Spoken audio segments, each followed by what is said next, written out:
The sun had barely crept over the rooftops when Max awoke to the sound of distant footsteps echoing down the concrete corridor.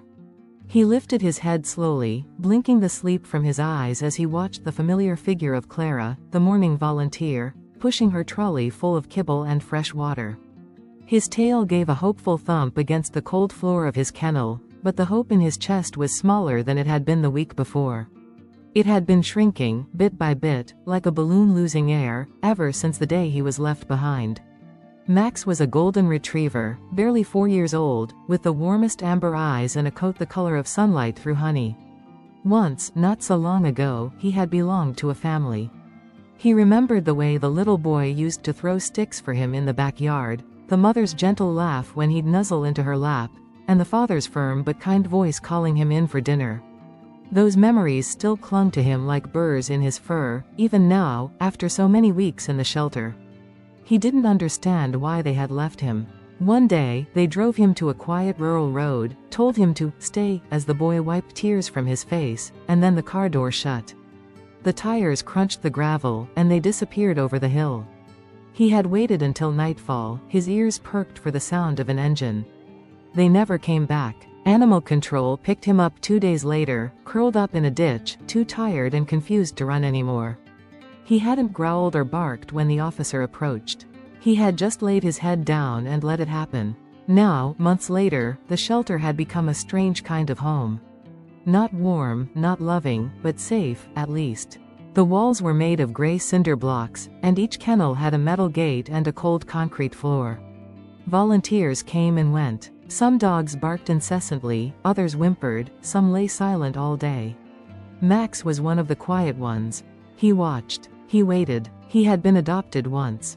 A young man with too much cologne and a quick, toothy smile had taken him home. But 3 days later, Max was returned. Too energetic, the man had said. He needs someone with more time. Back in the kennel, Max had sunk into silence for nearly a week. He barely touched his food. He didn't want to hope anymore. But Clara, who had worked at the shelter for years, wasn't ready to give up on him. "There's a heartbreaker under that golden coat," she whispered one evening as she gently brushed his fur. "Someone's going to see it one day. You wait and see." Max leaned into her touch, eyes soft with gratitude. He didn't understand all the words, but he felt the kindness behind them.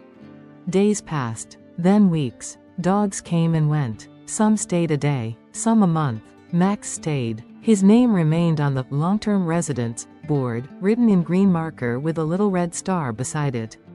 Clara had drawn that star herself, as if to say, "This one's special." The shelter was tucked behind a chain-link fence, beside a dusty road lined with oak trees. Beyond that lay a park, a slow-moving river, and a small neighborhood filled with neat little houses.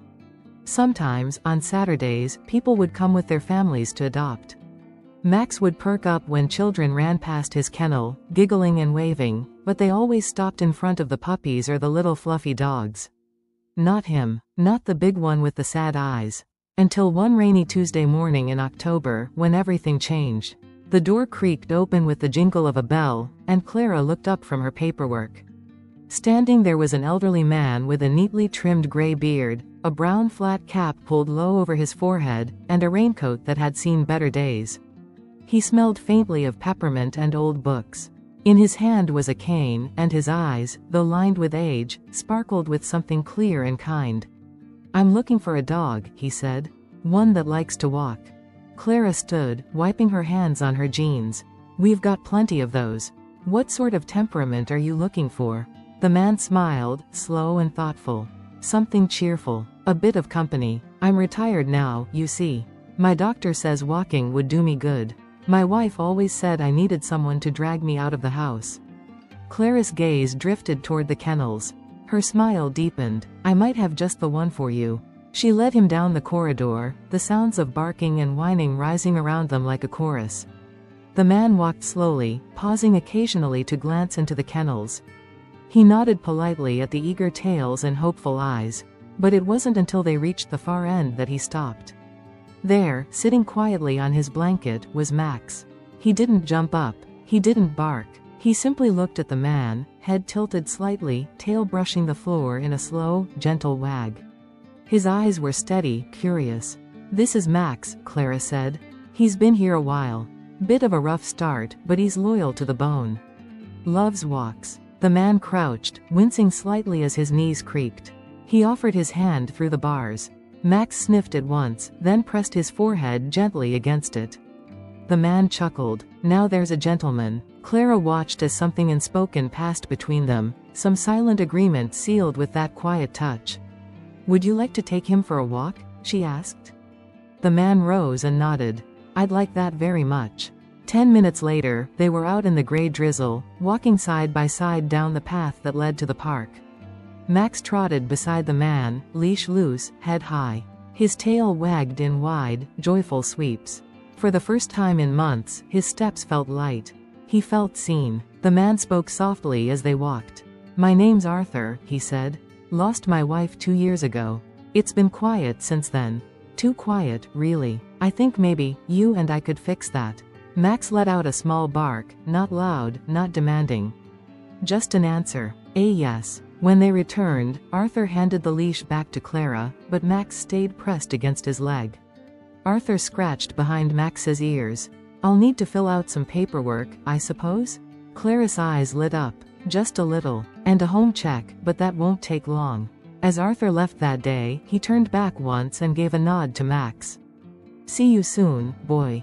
Max watched the door long after it had closed, his tail still wagging. That night, for the first time since he'd arrived at the shelter, Max curled up on his blanket and dreamed. He dreamed of parks and slow walks and peppermint on the wind. And somewhere in that dream, he heard a voice, Arthur's voice, saying, "Let's go, boy. Time for our walk." The sun had barely warmed the morning air when the van pulled up to Arthur's small brick bungalow, nestled between a pair of tidy hedges and a flower bed in bloom with autumn marigolds.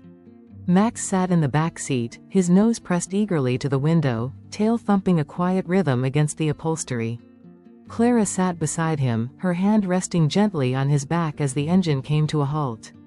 "Well, here we are," she said with a smile. "Your new home." Max tilted his head, ears perked.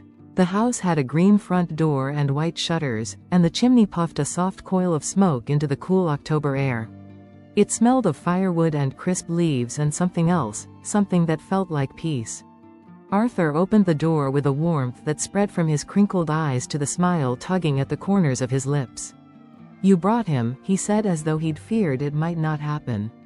Clara nodded. "He's all yours now." Max didn't wait for an invitation. As soon as the door opened wider, he trotted forward and stepped onto the welcome mat, then paused and looked back as if asking, "Are you sure this is okay?" Arthur chuckled. "Come on in, Max." Inside, the house was cozy and neat. Bookshelves lined the walls, and a fire crackled in the hearth. A well-worn armchair sat beside the window, with a tartan blanket folded neatly on its arm. A dog bed had already been placed near the fireplace, and 2 bowls, one filled with water, the other with dry food, waited in the kitchen. "You didn't waste any time," Clara noted, impressed. Arthur shrugged, rubbing the back of his neck. "He deserves a proper welcome." Max sniffed his way through the living room, tail wagging, until he circled back to Arthur and sat beside him, pressing his side gently against the old man's leg. Clara gave Max a last stroke behind the ears. "You've got a good one here, Arthur.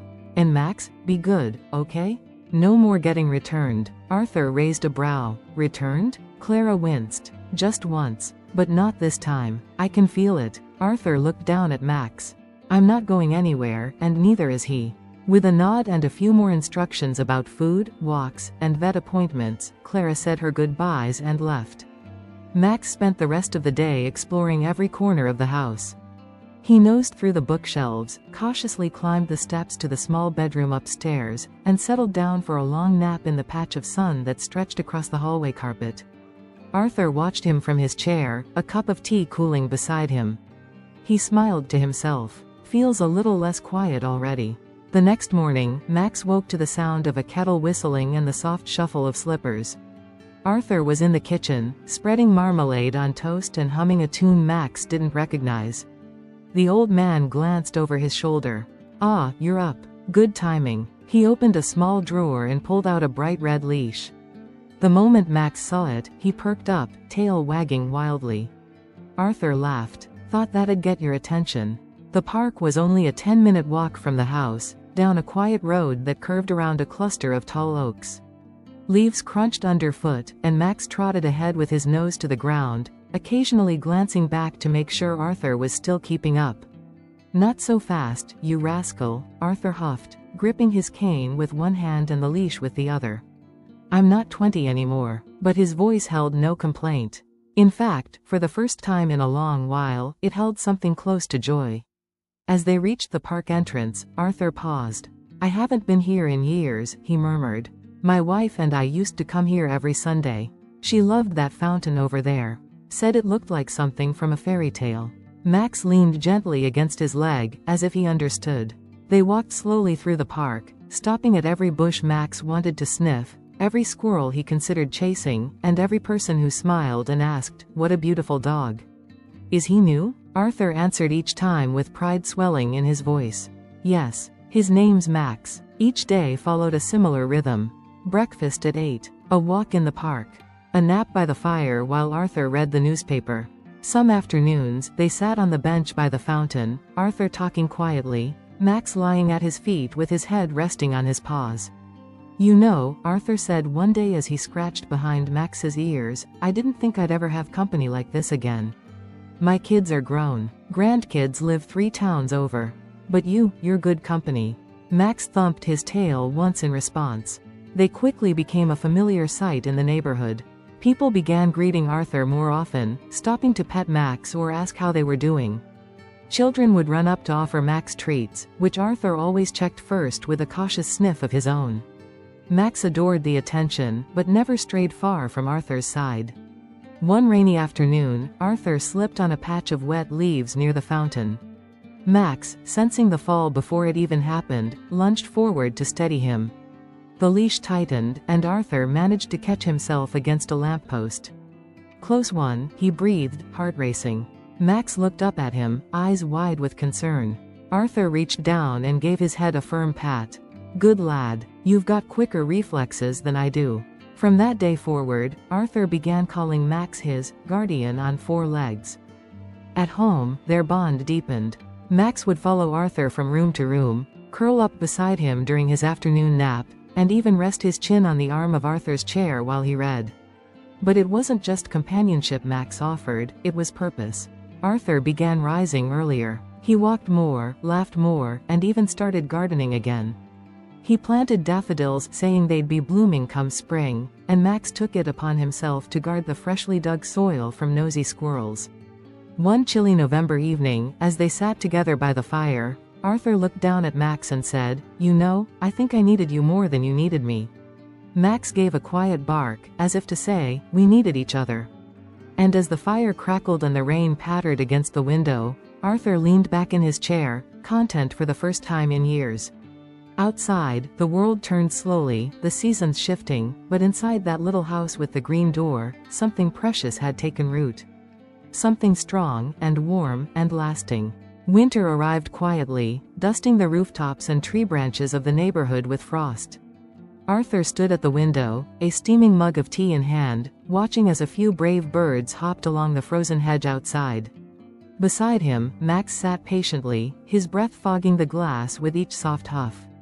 The morning walk was now a ritual. Rain, shine, or snow, Max was always ready.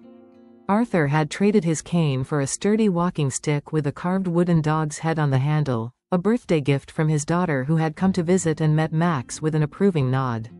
"I haven't seen Dad this lively in years," she whispered to Clara during a surprise visit to the shelter. "He's got a spark again. It's that dog, he's magic." And in many ways, Max was. They had become known as fixtures in the park. People would wave as they passed, calling out, "Morning, Arthur." "Morning, Max." Children would run ahead to greet Max, who would pause just long enough for a friendly nose nudge or a tail wag before returning faithfully to Arthur's side. Their bond was unshakable. Max seemed to sense when Arthur was feeling tired and slowed his pace accordingly.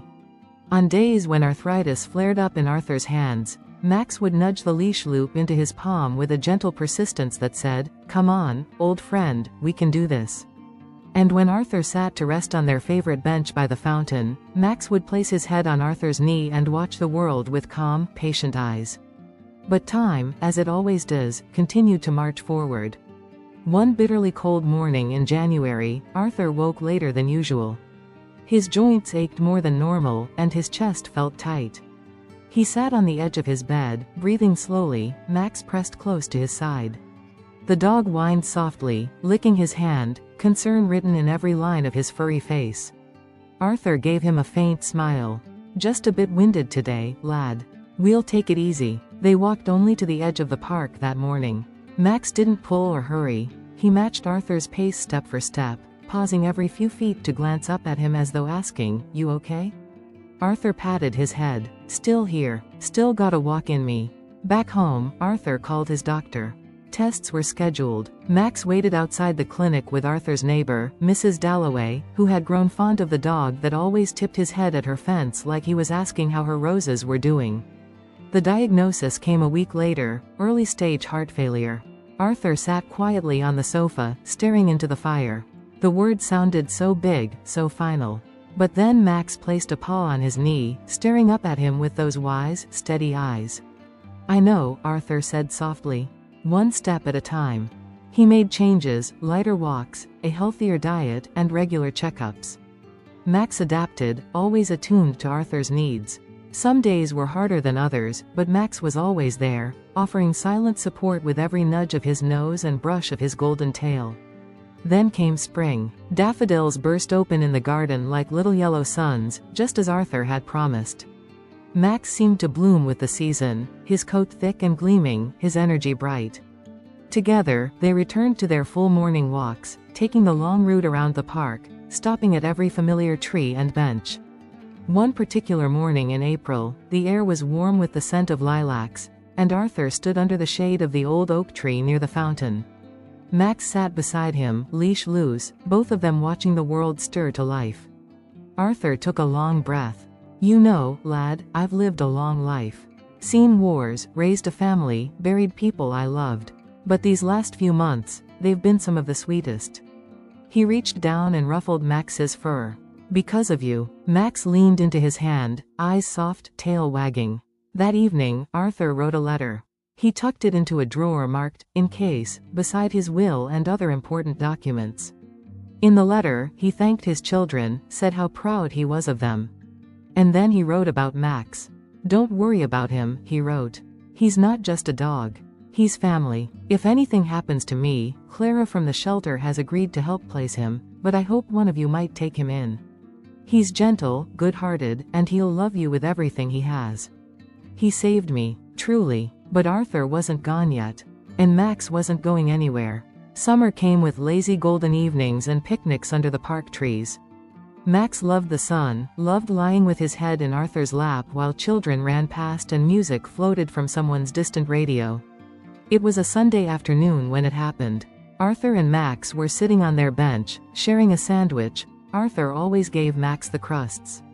A light breeze stirred the leaves. Arthur had been quiet for a long moment, his eyes closed, face tilted toward the sun. Then his hand slipped from Max's head. Max sat up, nudging Arthur's arm with his nose.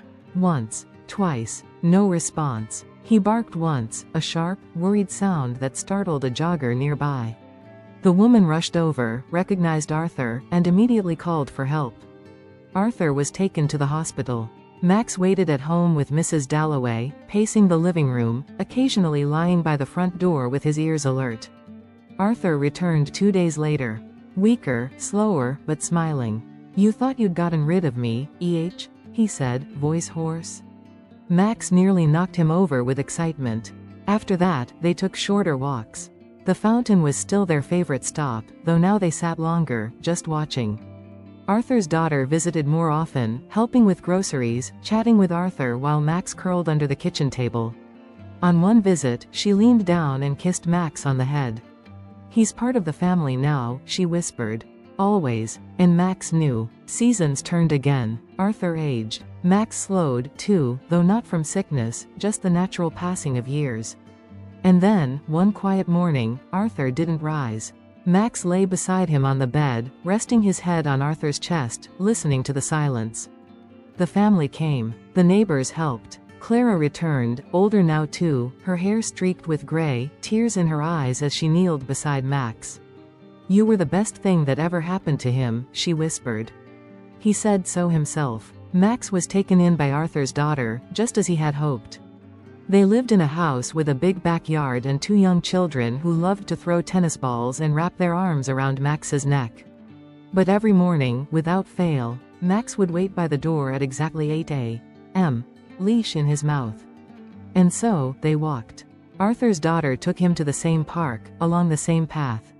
Sometimes the children came too, laughing and skipping. And every time they reached the bench by the fountain, Max would pause, sit, and look out across the water. Not out of sadness, but remembrance. Because he still felt Arthur there, in the wind, in the trees, in the warmth of the sun on his fur. And so the story of Max, the golden-hearted retriever, lived on. Not just in the footprints they had left behind in the park, but in every morning walk, in every smile he brought, and in every life he quietly changed. Side by side, always.